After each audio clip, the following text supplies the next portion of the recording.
Hello and welcome to another update video about gold. I just wanted to start with the daily time frame because I had a few questions about the long-term chart for gold. I do show it from time to time, not always because it would be very repetitive. First, let's hide the volume here. Oops. Yeah, and then this is the daily chart.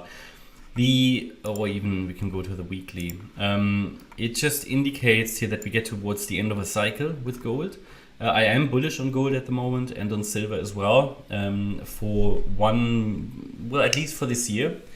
And then we need to see where we stand because this multi-year or multi-decade long advance, we had wave 1 here, wave 2 in 2000 or 99, a third wave top here in 2011, a fourth wave low in 2016.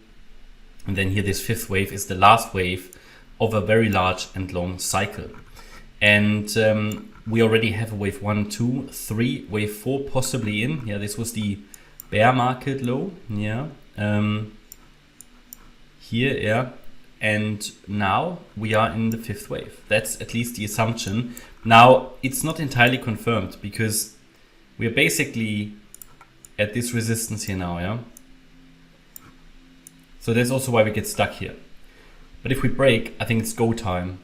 And if we break above this level, above 2080 and sustain above it, that's it. I think then we are heading to 2300, 2400 and beyond if it's a sustained breakout.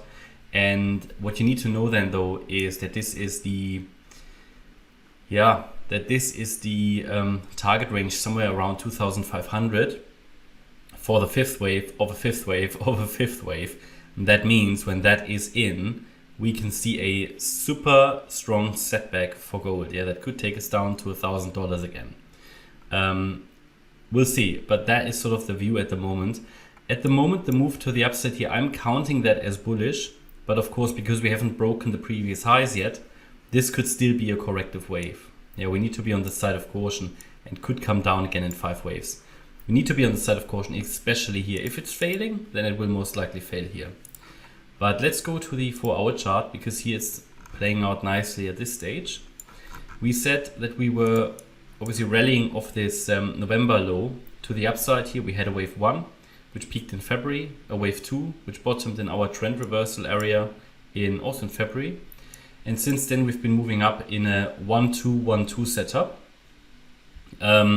Alternatively, I count it all as wave 1. We've got 2 different pullback zones for it. The green one I'm going to move to the left now because it's not relevant anymore. But here we've got either the situation that we are rallying directly from here. That's the primary expectation at the moment as long as we're holding 1970. Even though I would personally prefer a deeper pullback, I think it would look healthier.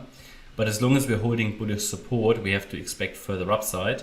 It is a key pivot though. It's a key pivot. I explained to you just now that we are at a key resistance point here, and a break above it would likely lead to significant rallies into the 2300, 2400 ranges. It would basically be a confirmation that we are in the heart of a third wave rally, which is normally a very bullish rally. We can see, if I go to the 4-hour chart, that obviously we're holding our support or trend reversal area here. And this goes down to 1970. The move to the upside here was in 5 waves and it peaked here on Thursday. The move down so far in 3 waves. So this could be another 1-2 setup. I'm not going to label it because it's not entirely confirmed. I'm a bit skeptical because it takes a lot of work to get above that level. But if we break above last week's high, I would say we are in that heart of a third wave rally. Until then, a deeper pullback is very much possible, not even unlikely. And if we get a deeper pullback and break 1970, the alternative support area will get active between 1865 and 1937. So those are 2 bullish scenarios that I'm going to observe here for gold. But imminently, obviously, we're holding this support up there. It's not guaranteed this support area is holding, but for now it is holding. And as long as we're holding 1970, I do not need to really focus too much on the alternative here. But of course, a deeper pullback is also not unlikely. There are 2 bullish options. Eventually, they should both lead to a breakout. but the condition is that these support levels are holding. Yeah?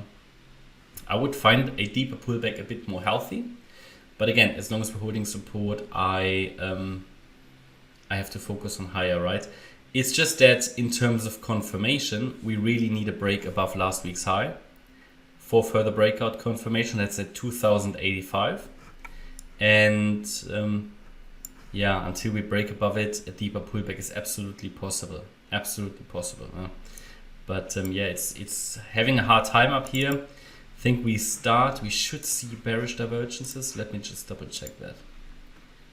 Do we see bearish divergences? We certainly make higher highs. Yeah, we see lower highs on the daily relative strength index. That is normally a sign that we could get a bit of a pullback here, but it's only an indicator, so price always needs to follow through. But at the moment, I am focused here on the upside. Yeah, even if we break into the yellow support area, would expect a reversal here. And if things change, I will of course let you know. Always remember that markets are dynamic and volatile. Things can change, context can change, but for now, this is the primary view. Okay, that's my update about gold.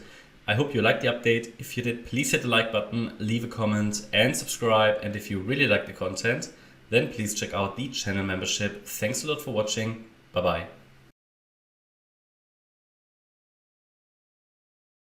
bye.